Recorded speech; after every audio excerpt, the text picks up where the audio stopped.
This is a video explaining how to tape your wrist using rock tape for carpal tunnel. Start by measuring the tape by holding onto it and pulling it up to the crease of your elbow. Cut that using scissors. Then measure from the inside of your wrist one side to the other. We're going to need 2 of these, so cut it and then layer the tape over the top so you get 2 equal bits. Something I've found over the years to help the tape stay on for longer is to round the edges of the tape. So you'll notice here I fold it over on one another. Using the scissors, try and round the edges until it looks like this. Also just rounding the edges off the first piece of tape that we cut. You don't have to do this step, but I think it helps to keep the tape lasting longer. From here, cut in the center of the tape about 3 centimeters up on one side and about 2 centimeters up on the other side, so we end up with these tails. Start by taking off the backing of the tape just where the tails are. Keep the rest of the backing on, it will make it easier when you're placing the tape on.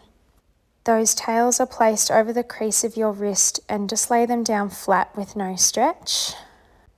Then we'll start to take the backing off the rest of the tape.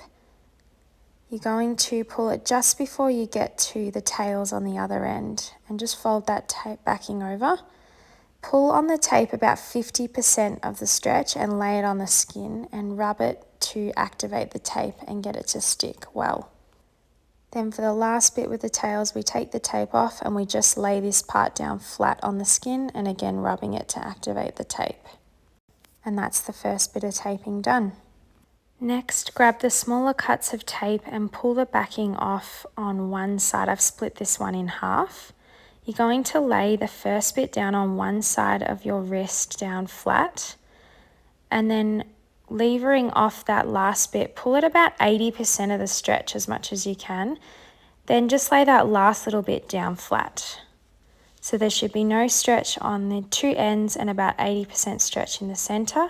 And we're going to repeat that exact same process, but with that tape at the elbow crease. This would probably be easier if you had someone helping you, but I wanted to just show you the video explaining it, how to do it yourself if you didn't have anyone to help you.